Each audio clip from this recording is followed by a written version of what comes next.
where Stephan is going to be selecting for his division rival, the Minnesota Vikings.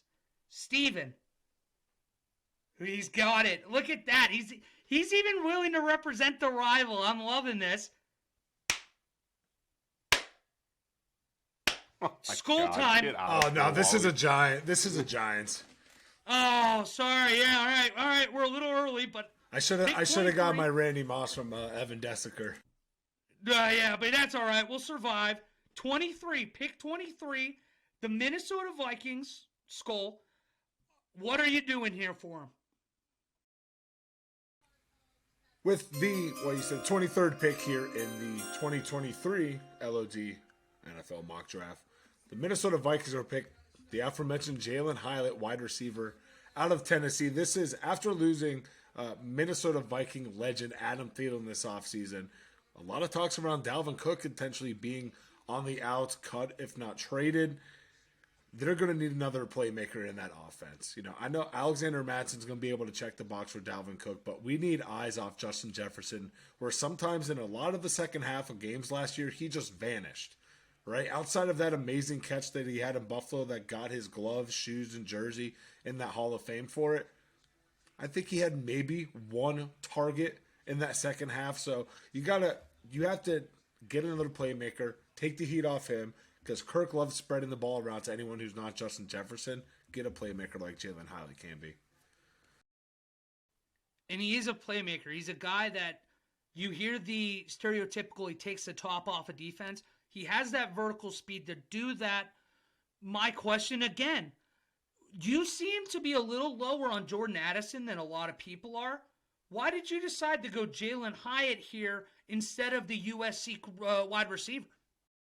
I'm going to go with the SEC product. He did take a huge jump. The one thing that did stick out to me is you got a 1,200-yard season after combining for less than 500 yards in your career up until that point. So I just saw him a little bit more on this side. I paid a little bit more attention to the Vols. And I just think that he fits ready more in a pro-ready offense like the Minnesota Vikings, even though the LA USC Kevin O'Connell mix would make sense. Yeah, and it was a big jump. He went from 20 and 21 catches to 67. So he's got a ton of tread on the tires. If you believe in that, then he's a guy that, especially playing opposite of Justin Jefferson, it could be a really fun pick for Minnesota. So my question here is, why wide receiver, knowing you have one of the best in the league? And I know you kind of explained why you need a second guy, but why wide receiver now, knowing the draft is deep at wide receiver, than taking a defensive player who the Vikings desperately need after losing some and after having kind of a not so great defense? Just taking that risk to make that next step of Minnesota being an offensive first, like we're going to outscore you more than defense.